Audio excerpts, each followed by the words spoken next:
Let's grow together. And now, let's have a warm welcome for Reverend Martin with his message, Knowing versus Doing.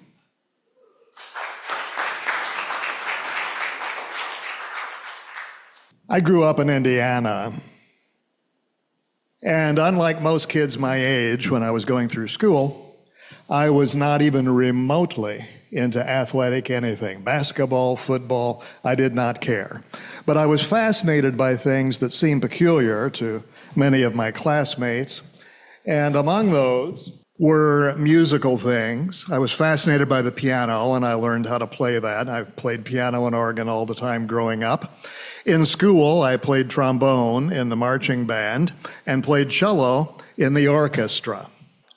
I was interested in magic, and I learned how to do that. I actually worked my way through college performing magic. I was interested in ventriloquism, and I learned how to do that, and my little sidekick is upstairs right now as we speak. Reggie never comes to the service, but he checks it out on YouTube. I was also fascinated by juggling, and I purchased a little book called Holden's Manual of Juggling, which was at the time the standard reference work. It taught you how to juggle balls and clubs and rings and torches and cigar boxes and derby hats and all kinds of things. But I never actually learned to juggle, even though I read that manual several times.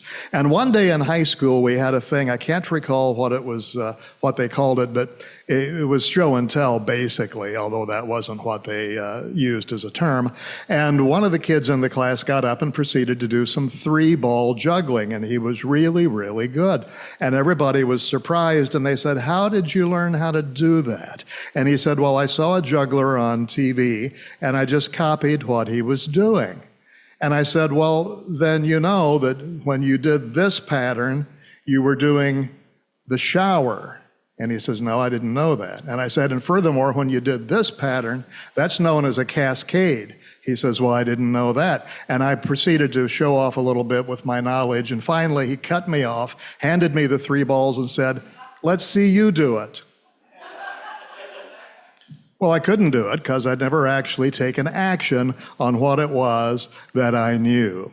However, it wasn't a total waste. Over the years, I worked with several jugglers and even hired a couple of jugglers to be in my show at one point, and I was able to carry on an intelligent conversation with them about the art of juggling because I had at least head knowledge of how the thing worked.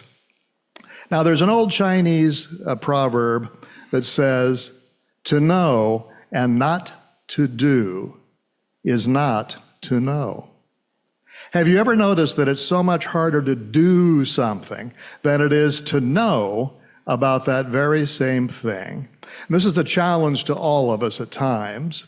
Knowing about something is different from being able to do it consistently. Now, as students of religious science and New Thought, it behooves us to get as much knowledge about our philosophy as possible. And fortunately, never in human history have spiritual wisdom and teaching been more accessible or plentiful. The greatest teachings of the greatest minds of the ages are available to us at little or no cost. But Jesus said, "If you know these things, blessed are you if you do them." And the operative word here, of course, is do. We transform our lives not by knowing things, but by acting on our knowledge. And the newcomer to our philosophy who practices spiritual principles will manifest far greater things than the advanced student who studies the philosophy merely as an intellectual exercise. You hear the saying, "Is knowledge power?" And we heard about that during last week's lesson. Well, let me answer that question, "Is knowledge power?" by asking another question. Is gasoline power? Not if it's sitting in an underground tank at the Texaco station. You've got to pump it from underground into your car's fuel tank. Now is gasoline power. Nope, not until you start your engine. Great engineers with impressive mechanical knowledge and experience put 300 horsepower under your car's hood. But unless someone turns on the ignition, there is no power. And it's the same with knowledge. It's potentially power, but it must be put to use. Just reading a book and doing nothing with it, with the ideas that it contains, is a waste of time. And I must confess, I did that for years. I bought oodles and gobs of self-help, personal development, and success books, looking for the one that would change my life. And none of them did me any real good, for a very simple reason. Every time the author advised the reader to close the book and get a paper and pencil and start making a list, or close the book and pick up the phone, or close the book and get started doing push-ups, I would just turn the page and keep reading. I didn't really want to do anything. I was hoping that just by reading some magic words, my life would change for the better. Several years ago, there was a crackpot idea making the rounds. Put a book beneath your pillow, and somehow the contents of that book would enter your subconscious mind while you sleep. Now that's ridiculous, but is it any more absurd than the idea that just reading something will change your life? So, I was reading the right things, but I wasn't getting anything out of them because I wasn't applying what I'd learned, which, as a practical matter, isn't much different from learning anything at all. And it didn't help that some of the classic success books have misleading titles. One of the worst offenders is Think and Grow Rich by Napoleon Hill. Now, that is actually a great book, and it's been responsible for inspiring countless thousands to achieve financial success. But they didn't find wealth just by thinking. The book lays out the principles for achievement, but makes it clear that work is required. As Napoleon Hill himself said, action is the real measure of intelligence. It's about being a doer as opposed to being a theorist. There are two types of learning, that you can do throughout your life. One is acquiring knowledge through books, videos, articles, school, etc. And that's what I would refer to as secondhand knowledge or secondhand experience. And the other way to learn is through firsthand experience, actual application, through trial and error, possibly through mistakes, through learning directly from someone else, such as a mentor, being out in the real world. I ran across a blogger this week who had this observation about knowing versus doing. She writes, "I've learned a lot of things over the years that have been very helpful to me and the people in my life that God has called me to minister to. But one of the things I've learned is that learning by itself doesn't do much for you. You can have all the knowledge in the world, but if you don't apply it, if you don't do anything with it, it doesn't make much difference." Exhibit A.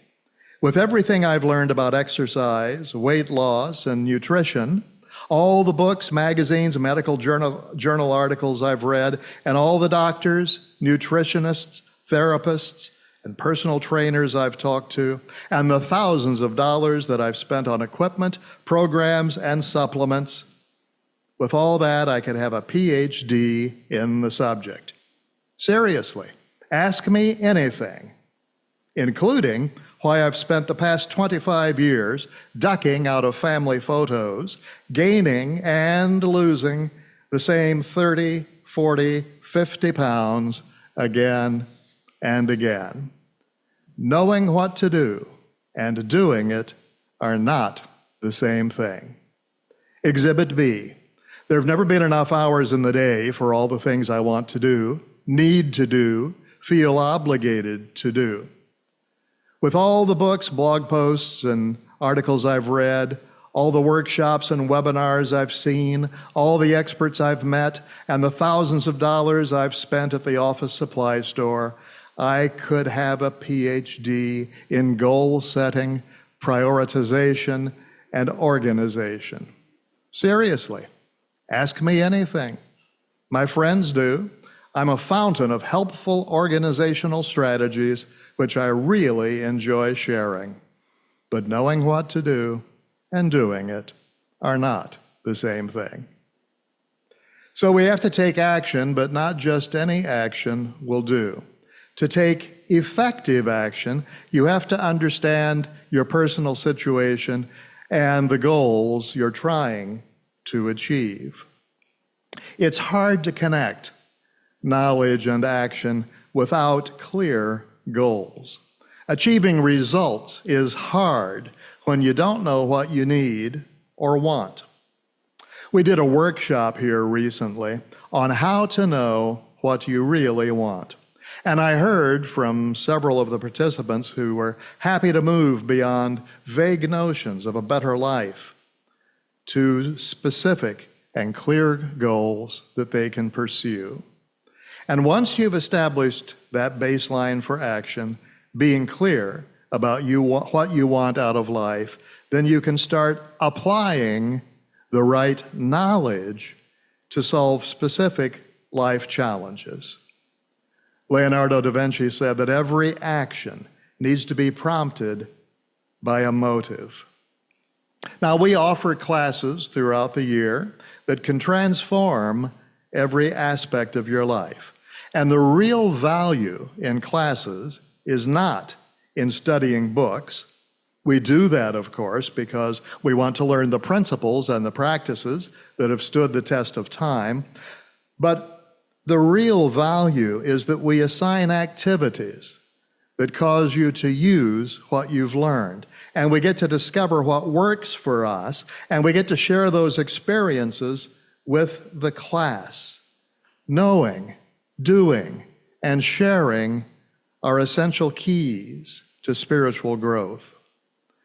The Buddha said, "I hear and I forget. I see and I remember. I do and I understand." While knowing that something is a necessary first step, it's the application of that knowing, that knowledge, through action that leads to tangible results, personal growth, and progress. That knowing-doing gap is a common challenge, as many people understand what they should do, but they struggle to translate that understanding into action. So here's a breakdown of the key differences. First of all, knowing. Knowing is simply awareness of information.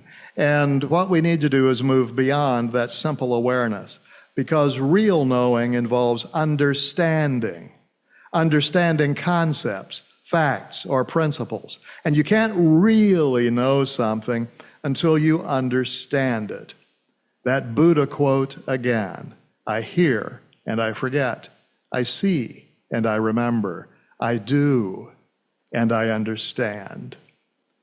And it has to go beyond intellectual understanding.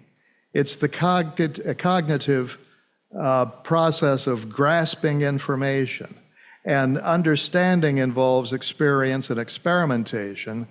A working knowledge is the result of activity.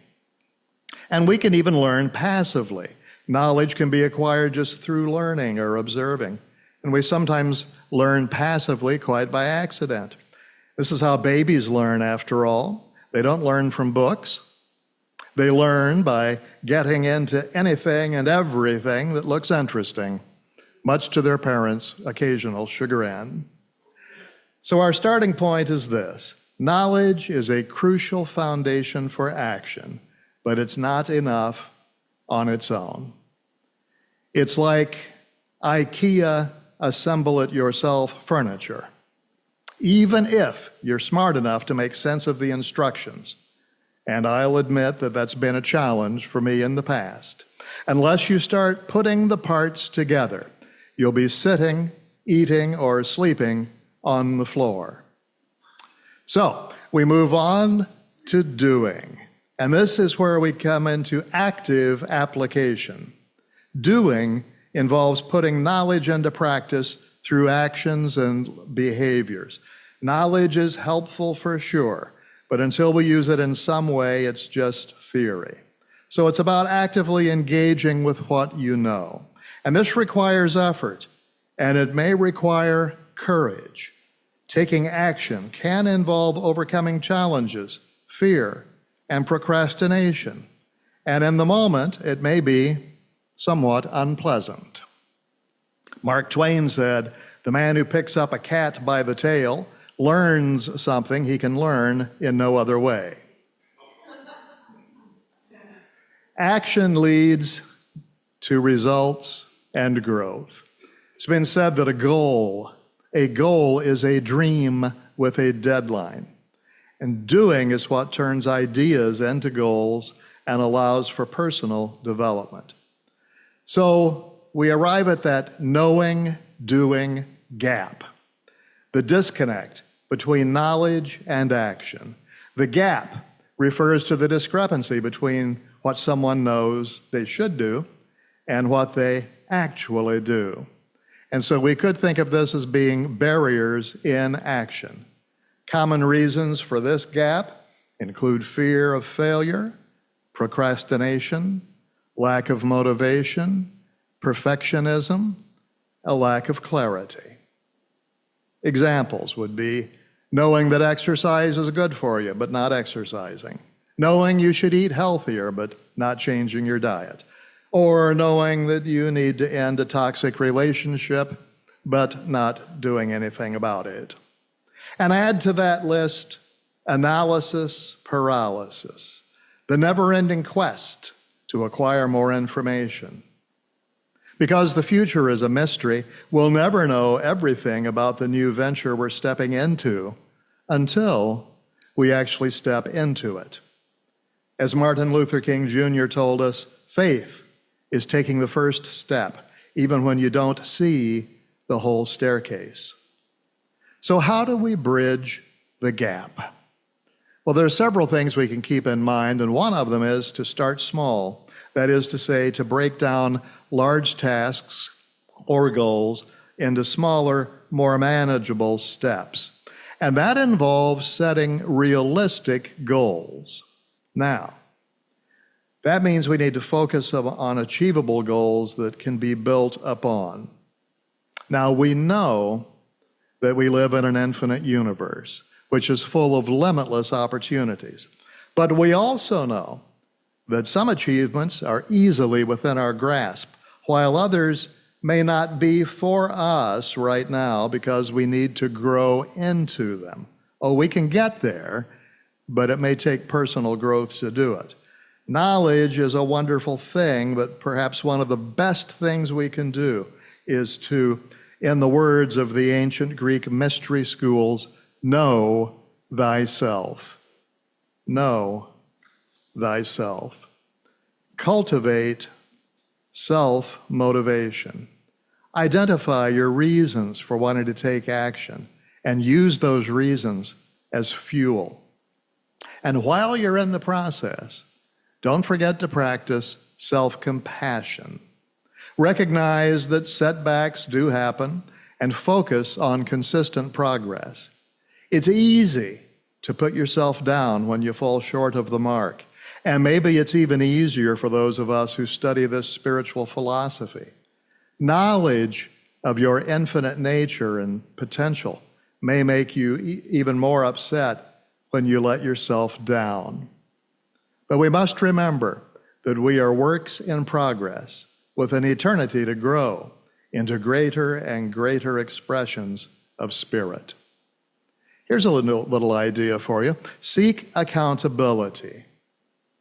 Share your goals with others and ask for support.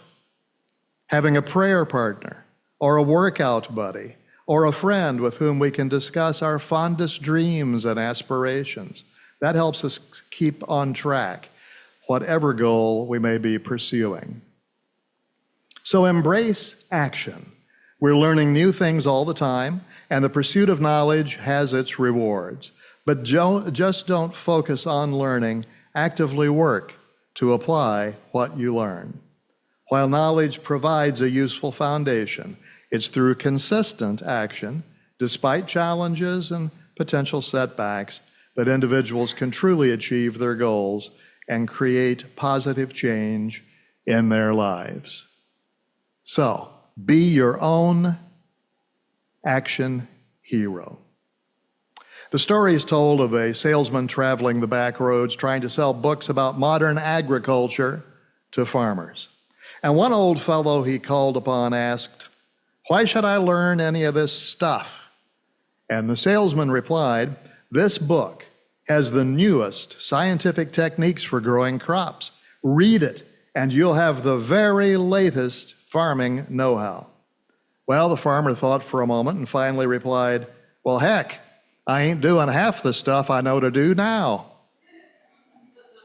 And so it is with most of us. Our work as practitioners of this philosophy is not so much in the treatment we say as in our embodiment of its meaning. We don't need to be the prayer, the one who prays, as much as we need to be the prayer. That is, we don't need to be the one praying as much as we need to be the prayer that we pray. And perhaps that's the true meaning of Paul's instruction to pray without ceasing. Our work is effective only in such degree as we become whatever it is we're praying for. Knowledge by itself is not power, but there is a universe of power in action that is backed up by right knowing. In the textbook, Ernest Holmes says what I just referenced, that the answer to prayer is in the prayer. Now, both those words are spelled exactly alike, but I think what he meant was prayer is the thing that we do, and the prayer is the one that's doing the praying. So I take that to mean that we will demonstrate our good according to our ability to become what we pray for. Knowledge is not necessarily power, but again, there is unlimited power behind every action that springs from right knowing. One of the greatest mountain climbers of the 20th century was a Scotsman named W.H. Murray. Most of his climbs took place before World War II. When that war began, he joined the Scottish Highlanders Regiment. And he was captured and spent 3 years in Nazi prisoner of war camps. And while imprisoned, Murray wrote a book on mountaineering. And the first draft of that book was written on the only paper available to him, rough toilet paper. The manuscript was found by the guards and destroyed by them. And to the amazement of his fellow prisoners, Murray's response to this loss was to start again, despite the risk that he might lose this one too, and despite the fact that he was so depleted, such in poor physical condition from the near starvation diet, so much so that he believed he might never finish the book, let alone ever climb again. But the rewritten work was finally published in 1947, and it was widely credited with helping to inspire the post-war renaissance in the sport of mountain climbing. And one of his last climbs was in 1951, and he later wrote about the obstacles his team faced getting that expedition organized and how he dealt with those obstacles. He despaired at one point that things weren't happening as he would have liked. It seemed to him that nothing was being done. But what he learned through experience was that the most important thing was to get started, to swing into action. And he wrote about the beginning phase of this project. When I said that nothing had been done, I erred in one important matter. We had definitely committed ourselves, and were halfway out of our ruts. We had put down our passage money. We booked a sailing to Bombay. Now, this may sound too simple, but it is great in consequence. Until one is committed, there is hesitancy, the chance to draw back, always ineffectiveness. Concerning all acts of initiative and creation, there is one elementary truth, the ignorance of which kills countless ideas and splendid plans, that the moment one definitely commits oneself, then providence moves too. A whole stream of events issues from the decision, raising in one's favor all manner of unforeseen incidents, meetings, and material assistance, which no one could dream would have come his way. I learned a deep respect for one of Goethe's couplets. Whatever you can do, or dream you can, begin it. Boldness has genius, power, and magic in it. Years later, the sportswear manufacturer, Nike, said much the same thing in 3 words, just do it. And it's true. When you move beyond knowledge to the arena of action, you'll be inspired by the amazing people, places, and things that pop up once you begin. The most successful people take action and move forward.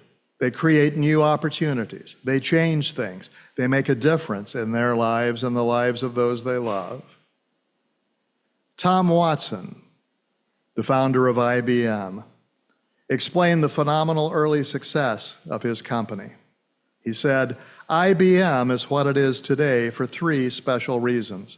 The first reason is that at the very beginning, I had a very clear picture of what the company would look like when it was finally done. You may say that I had a model in my mind of what it would look like when the dream, my vision, was in place. And the second reason was that once I had that picture, I then asked myself how a company which looks like that would have to act. And I then created a picture of how IBM would act when it was finally done. And the third reason IBM has been so successful was that once I had a picture of how IBM would look when the dream was in place and how such a company would have to act, I then realized that unless we began to act that way from the very beginning, we would never get there.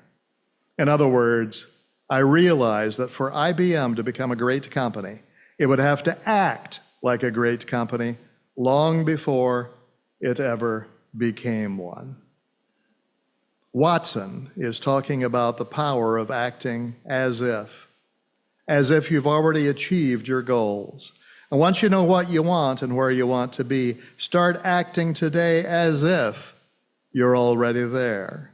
You'll be astounded at the changes you'll see in your life. Dare to be great. Create your vision, then take action. Live it, starting now, just like IBM. Successful people are constantly looking for ways to improve their lives and their work and their progress toward their goals. People willing to take action, go above and beyond to succeed in life. Action shows you that you're capable of doing something because you've reached a point where you know how to do it. And if you'd like some simple, specific action steps to follow, you might give these a try. Commit to doing at least 3 things every day that are consistent with your vision and move toward your goal. Keep a journal of 3 to track those actions. Write down your actions as you do them each day. Remember, actions create energy and momentum. Keeping a journal will help you capitalize on that momentum and will also remind you of just how much you've accomplished. So don't wait to be the person you want to be. Start today.